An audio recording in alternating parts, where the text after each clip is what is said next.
ನಾನು ಲೇಟಾಗಿ ಬಂದ ಅಂತ. ಇಲ್ಲ ಮೇಡಮ್ 11 ಗಂಟೆಗೆ ಅಂತಂದ್ರೆ, ಬಟ್ ಅವ್ರಂದ್ರು ಮೇಡಮ್ ಎಲ್ಲರೂ 9:30ಗೆ ಬಂದು ಕೂತ್ಬಿಟ್ಟಿದ್ರು ಮೇಡಮ್ ಅಂತ. ನಾವು ಬೇರೆ ಜಿಲ್ಲೆಗಳಲ್ಲಿ ಹೆಂಗೆ ಅಂತಂದ್ರೆ ನಾವು ಹೋಗಿ ಎಷ್ಟೋ ಸಲ ಕಾಯ್ಬೇಕಾಗಿರುತ್ತೆ. ಸೊ ಹಾಗಾಗಿ ನನಗೆ ಬಹಳ ಖುಷಿಯಾಗಿದ್ದು, ನಮ್ಮ ದಕ್ಷಿಣ ಕನ್ನಡ ಎಸ್ಪೆಷಲಿ ನಮ್ಮ ಉಡುಪಿ ಜಿಲ್ಲೆಯವರು, ಅದು ನಮ್ಮ ಸರ್ಕಾರ ಮತ್ತು ಖಾಸಗಿಯಲ್ಲಿ ಕೆಲಸ ಮಾಡ್ತಾ ಇರುವಂತ ಪ್ರತಿಯೊಬ್ಬರು 9:30ಗೆ ಅಥವಾ ಆನ್ ಟೈಮ್ ಬಂದಿರೋದು ನನಗೆ ತುಂಬಾ ಹೆಮ್ಮೆ ಮತ್ತು ಖುಷಿಯಾಗಿದೆ. ಮೊದಲಿಗೆ.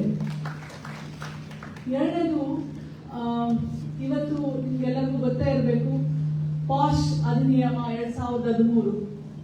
ಈ ಒಂದು ಅಧಿನಿಯಮ ಪೇಪರ್ ಮೇಲೆ ಇದೆ, ಆದರೆ ಆಚರಣೆಯಲ್ಲಿ ಇಲ್ಲ. ಅದು ಆಚರಣೆಯಲ್ಲಿ ಬರಬೇಕು.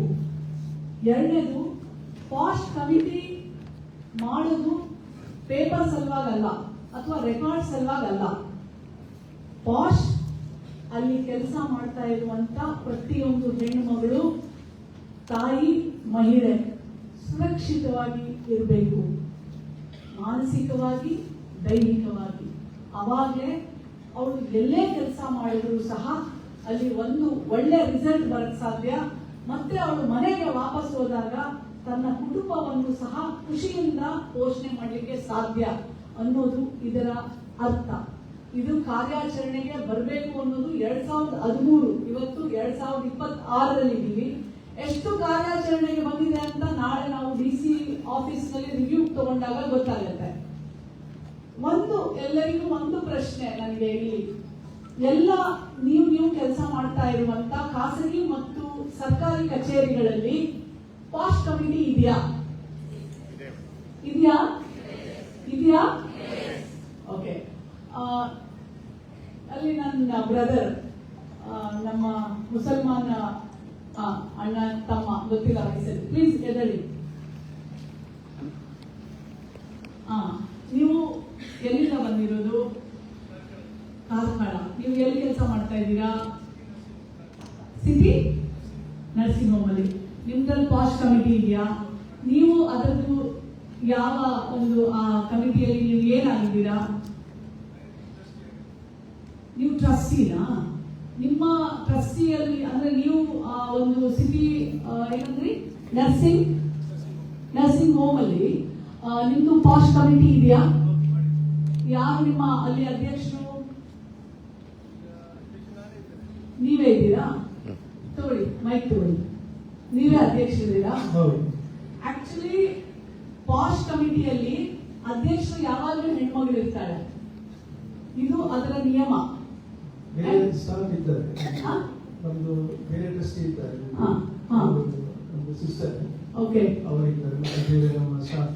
ಬ್ರದರ್ ಹೆಸರು ಏನ್ ಹೇಳಿ?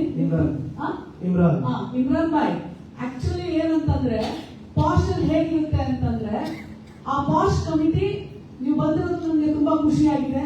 ನೀವು ಒಬ್ರು ಟ್ರಸ್ಟಿ ಆಗಿ ಇದನ್ನ ನೀವು ತಿಳ್ಕೋಬೇಕು, ಇದು ಏನು, ಇದು ಹೇಗೆ ನಾವು ಪಾಲಿಸ್ತೀವಿ ಅನ್ನೋದನ್ನ ನೀವು ಟ್ರಸ್ಟಿ ಆಗಿ ನೀವು ಬಂದಿರೋದು, ಮತ್ತೆ ಅದನ್ನ ಒಂದು ಸದಸ್ಯ ಆಗಿರ್ಬೋದು, ಐ ಡೋಂಟ್ ನೋ, ಬಟ್ ಆದ್ರೂ ನೀವು ಬಂದಿರೋದು ನನಗೆ ಹೆಮ್ಮೆ ಇದೆ. ಬಟ್ ಕೂತ್ಕೊಳ್ಳಿ ಪ್ಲೀಸ್. ಬಟ್ ಆದ್ರೆ ಇದರಲ್ಲಿ ಅಧ್ಯಕ್ಷರು ಯಾವಾಗ್ಲೂ ನಿಮ್ಮಲ್ಲಿ ಕೆಲಸ ಮಾಡ್ತಾ ಇರುವಂತ ಹಿರಿಯ ವಯಸ್ಸಿನಲ್ಲಿ, ಕರ್ತವ್ಯದಲ್ಲಿ ಹಿರಿಯ ಹೆಣ್ಣು ಮಗಳಿಗೆ, ದ ಸೀನಿಯರ್ ಮೋಸ್ಟ್ ವಿಮೆನ್, ಅಲ್ಲಿ ಆ ತಾಯಿಗೆ ನಾವು ಅಧ್ಯಕ್ಷೆಯನ್ನ ಮಾಡ್ತೇವೆ. ಗೊತ್ತಾಯ್ತಾ? ಈಗ ಅಲ್ಲಿ ಯಾರಿಗಾದ್ರೂ ಇನ್ನೊಬ್ರಿಗೆ ಒಂದು ಮೈಕ್ ಕೊಡಿಮ್ಮ, ರ್ಯಾಂಡಮ್ ಆಗಿ ತಗೊಳ್ಳಿ. ಯಾಕೆಂದ್ರೆ ಒಟ್ಟಿಗೆ ಕೇಳಿದಾಗ ಹೌದು ಹೌದು ಹೌದು ಅಂತೀರ. ನನಗೆ ಕಾರ್ಯಾಚರಣೆಗೆ ಬರಬೇಕು, ನನ್ನ ಎಲ್ಲ ಮಹಿಳೆಯರು, ಹೆಣ್ಣು ಮಕ್ಕಳು ಸುರಕ್ಷಿತವಾಗಿ ಕೆಲಸ ಮಾಡಬೇಕು. ಇದು ಬರೀ ಪೇಪರ್ ಮೇಲೆ ಇರುವಂತದ್ದಲ್ಲ. ಹೇಳಿಮ್ಮ. ನಮಸ್ತೆ ಮೇಡಮ್. ನಮಸ್ಕಾರ. Doctor Veena PS from government hospital Kundapura. ಸರಿ. I am the president of committee. ಹೌದಾ? ಎಷ್ಟು ಜನ ಇದ್ದೀರಮ್ಮ ಕಮಿಟಿಯಲ್ಲಿ? ಟೋಟಲ್ ಒಂದು 10 ಮೆಂಬರ್ಸ್ ಇದೆ. ಹೌದಾ? ಓಕೆ. ಎಕ್ಸ್ಟರ್ನಲ್ ಮೆಂಬರ್ ಯಾರಿದಾರಮ್ಮ ನಿಮ್ದ್ರಲ್ಲಿ? ಅಪಾಯಿಂಟೆಡ್ ಒನ್ NGO ಅವರೊಬ್ಬರು ಇದ್ದಾರೆ. ಮತ್ತೆ ಎಷ್ಟು ತಿಂಗಳು ಒಂದ್ಸಲ ಮೀಟಿಂಗ್ ಮಾಡ್ತೀರಮ್ಮ? 3 months.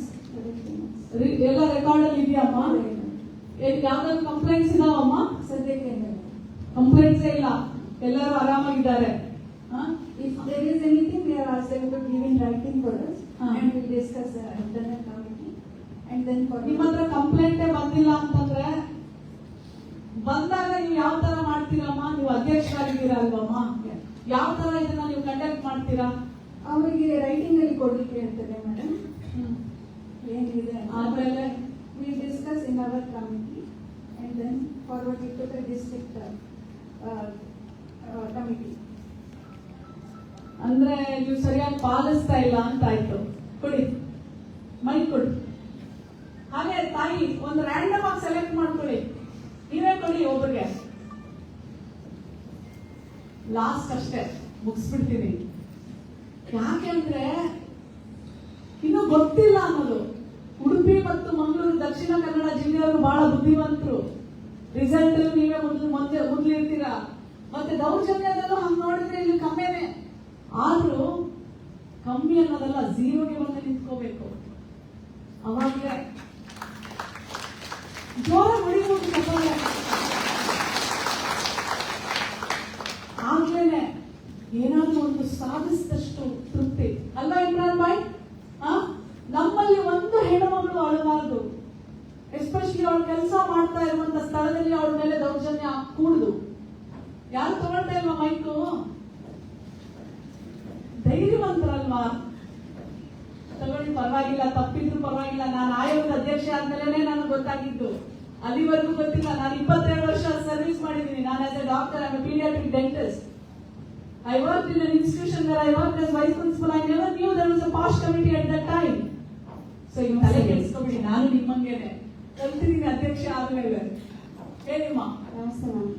ಅದೇ ನಮ್ಮಲ್ಲಿ ನಮ್ಮ ಕಮಿಟಿಗೆ 5 ಜನ ಮೆಂಬರ್ಸ್ ಇದ್ದೇವೆ. ಅದರಲ್ಲಿ ಅಧ್ಯಕ್ಷ ಕೇಳಿಸ್ತಾ ಇಲ್ಲ. ನಾವು ತಾಲೂಕು ಹೆಲ್ತ್ ಆಫೀಸ್ ಉಡುಪಿಯಿಂದ ಮೇಡಮ್. ನಮ್ಮ ಕಮಿಟಿಯಲ್ಲಿ ನಾವು 5 ಜನ ಮೆಂಬರ್ಸ್ ಇದ್ದೇವೆ. ಅದರಲ್ಲಿ ಅಧ್ಯಕ್ಷೆಯಾಗಿ ನಮ್ಮ ಸೀನಿಯರ್ PHCO ಅವರು ಲೇಡಿ, ಬಟ್ 4 ಮೆಂಬರ್ಸ್ ಇದ್ದೇವೆ. ನೋಡಲ್ ಅಧಿಕಾರಿಯಾಗಿ ನಮ್ಮ ತಾಲೂಕು ಹೆಲ್ತ್ ಆಫೀಸರ್ ಇದ್ದಾರೆ. ಬಟ್ ಇನ್ನೊಬ್ರು ನಮ್ದು ಕಾನೂನು ಗೊತ್ತಿರುವಂತಹ ಒಬ್ರು NGO ಅನ್ನು ಸೇರಿಸ್ಕೊಂಡಿದ್ದೇವೆ. ಟೋಟಲ್ ಆಗಿ ನಾವು 4 ಮೆಂಬರ್ಸ್ ಇದ್ದೇವೆ. ಈ ತನಕ ಏನು ನಮ್ಮಲ್ಲಿ ಕಂಪ್ಲೇಂಟ್ಸ್ ಬಂದಿಲ್ಲ. ಬಟ್ ನಾವು ಅದರ ಅಂದ್ರೆ ಮೀಟಿಂಗ್ಸ್ ಎಲ್ಲ ಮಾಡ್ತಾ ಇದ್ದೇವೆ. ಮಾಡ್ತಾ ಇದೀರಾ? ಹೌದು, ಕಂಪ್ಲೇಂಟ್ಸ್ ಸೈನ್ ಆಗ್ತಾ ಇದೀವಿ. ಕಂಪ್ಲೇಂಟ್ ಇಲ್ಲ. ಆದ್ರೂ ನೀವು ಪರವಾಗಿಲ್ಲ, ಬಟ್ ಕರೆಕ್ಟ್ ಆಗಿಲ್ಲ. ನೀವು ಹೇಳ್ತಾ ಇರೋದನ್ನು ಸರಿಯಾಗಿಲ್ಲ. ಅಂದ್ರೆ ನಾನು ಇಷ್ಟೇ ಹೇಳ್ತಾ ಇದ್ದು. ಕೂತ್ಕೊಳ್ಳಿಮ್ಮ. Thank you so much. ಈಗ ಅದ್ರ ಬಗ್ಗೆನೆ ನಿಮ್ಗೆ ಅವೇರ್ನೆಸ್ ಕಾರ್ಯಕ್ರಮ, ಇದು ಅರಿವಿನ ಕಾರ್ಯಕ್ರಮ. ಇದರಲ್ಲಿ ಎಷ್ಟು ಜನ ಇರ್ತಾರೆ?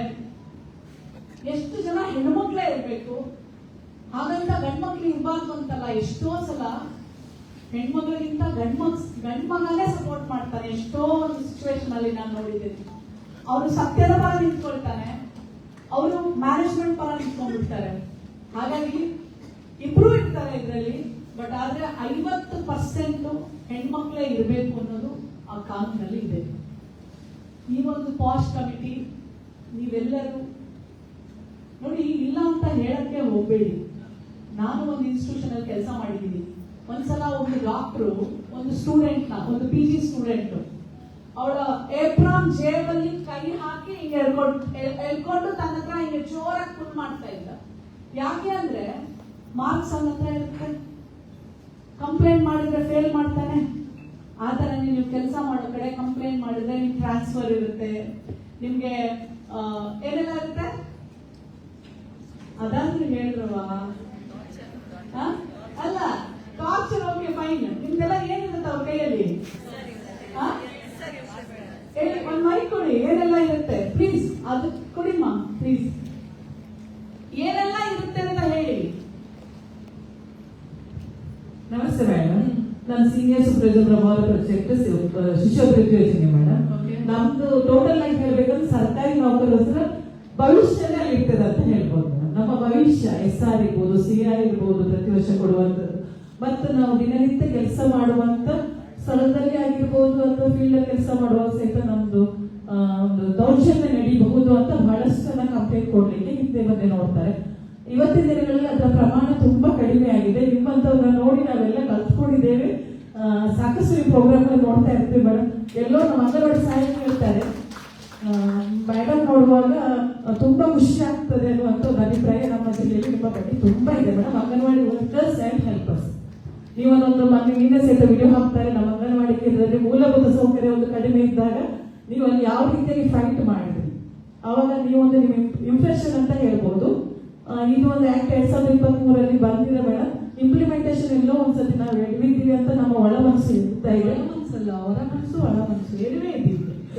ಹೌದು ಮೇಡಮ್. ಹಾಗಾಗಿ ಇವತ್ತಿನ ಒಂದು ತರಬೇತಿ ನಮ್ಮ ಮುಂದಿನ ದಿನಗಳಲ್ಲಿ ಒಂದು ಆಕ್ಟ್ ಅನ್ನು ಇಂಪ್ಲಿಮೆಂಟ್ ಮಾಡಲಿ ನಮ್ಮ ಮಹಿಳಾ ಮತ್ತು ಮಕ್ಕಳ ಅಭಿವೃದ್ಧಿ ಇಲಾಖೆ ಇರ್ಬೋದು, ಎಲ್ಲ ಕಡೆ ನಾವು ಎಲ್ಲೆಲ್ಲಿ ಕೆಲಸ ಮಾಡ್ತಾ ಇದ್ದೀವಿ ಮಹಿಳೆಯರು, ಅದು ಖಂಡಿತವಾಗಿ ಇಂಪ್ಲಿಮೆಂಟ್ ಆಗ್ತದೆ. ನೀವು ಇವತ್ತು ಬಂದಿದ್ರೆ ನಮಗೆ ಒಂದು ಇಂಪ್ರೆಷನ್ ಅಂತ ಹೇಳ್ತಾ, ನೀವು ಇವತ್ತು ಒಂದು ಕ್ವಶನ್ಸ್ ಕೇಳಿದ್ರಿ ನಮ್ಗೆ, ಯಾಕೆ ನಾವು ಹಿಂದಿನ ದಿನಗಳಿಗಿಂತ ನಾವು 2004 ಮೈಸೂರಲ್ಲಿ ಕೆಲಸ ಸೇರಿದ್ದಕ್ಕೂ 2026 ನಾವು ಈ ಜಿಲ್ಲೆಯಲ್ಲಿ ಇದ್ದೇವೆ.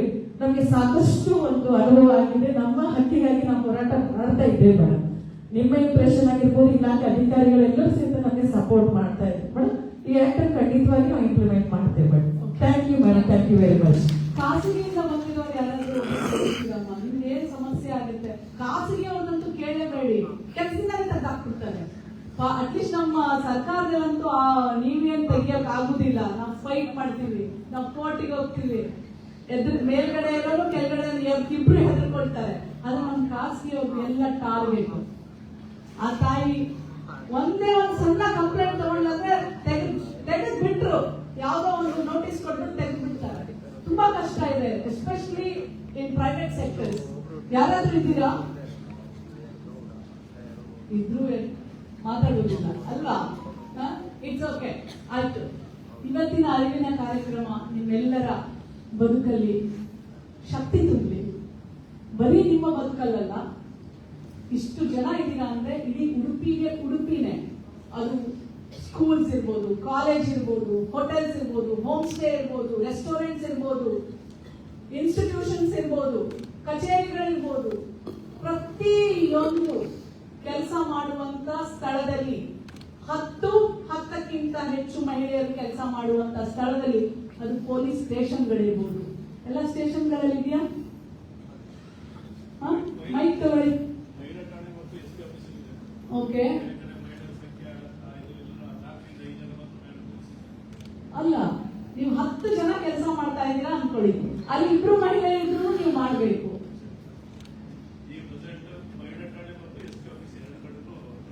ಇವತ್ತು ಮಹಿಳಾ ಪೊಲೀಸ್ ಸ್ಟೇಷನ್ಗೆ ನಾವು ವಿಸಿಟ್ ಮಾಡ್ತಾ ಇದ್ದೇನೆ. ಸೊ ಅಲ್ಲೂ ಸಹ ಆಂತರಿಕ ದೂರು ಸಮಿತಿ ಏನು, ಯಾರು, ನಿಮ್ದು ಬೋರ್ಡ್ ಮೇಲೂ ಡಿಸ್ಪ್ಲೇ ಆಗಬೇಕು. ಯಾಕಂದ್ರೆ ನಮ್ಮ ಪೊಲೀಸ್ ಹೆಣ್ಮಕ್ಳು ಅದರಿಂದ ಹೊರತಾಗಿಲ್ಲ, ಬಹಳಷ್ಟು ಲೈಂಗಿಕ ಧೋರಣೆ ಪೊಲೀಸ್ ಇಲಾಖೆಯಲ್ಲೂ ನಡೆಯುತ್ತೆ. ಅದು ಆಗಬಾರ್ದು.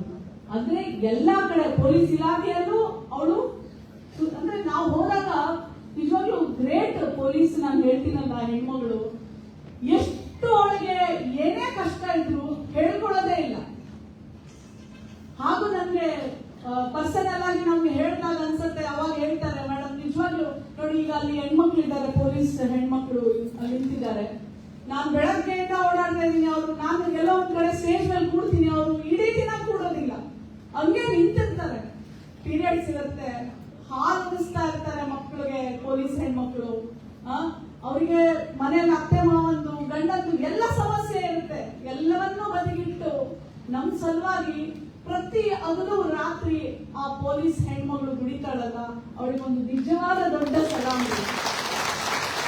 ನಾವೆಷ್ಟು ಕಂಪ್ಲೇಂಟ್ ಮಾಡ್ತೀವಿ, ಶೌಚಾಲಯ ಇಲ್ಲ, ಒಂದೊಂದ್ ಕಡೆ ಶೆಲ್ಟರ್ ರೂಮ್ ಕಾಯಕ್ ಹಾಕ್ತಾರೆ ಪೊಲೀಸ್ ಹೆಣ್ಮಕ್ಳನ್ನ, ಅಲ್ಲಿ ಸುತ್ತಮುತ್ತ 2 ಕಿಲೋಮೀಟರ್ ಒಂದು ಶೌಚಾಲಯ ಇರುವುದಿಲ್ಲವ.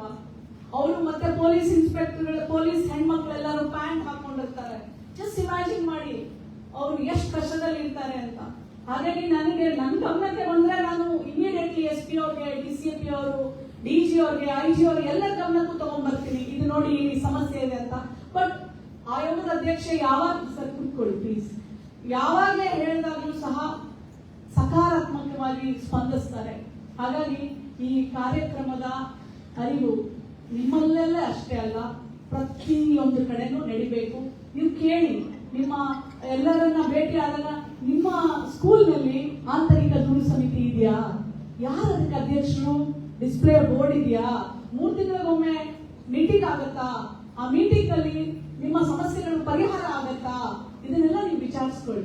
ಸೊ ಈ ಕಾರ್ಯಕ್ರಮ ಮುಂದುವರಿಲಿ ಅಂಡ್ ನಮ್ಮ ಎಲ್ಲ ಉಡುಪಿ ಜಿಲ್ಲೆಯ ಎಲ್ಲ ತಾಯಂದಿರು ಸುರಕ್ಷಿತವಾಗಿರ್ಲಿ ಅಂತ ಮತ್ತೊಮ್ಮೆ ಹಾರೈಸ್ತಾ ನನ್ನ ಮಾತುಗಳಿಗೆ ವಿರಾಮ ಹೇಳ್ತೇನೆ. ಜೈ ಹಿಂದ್, ಜೈ ಕರ್ನಾಟಕ.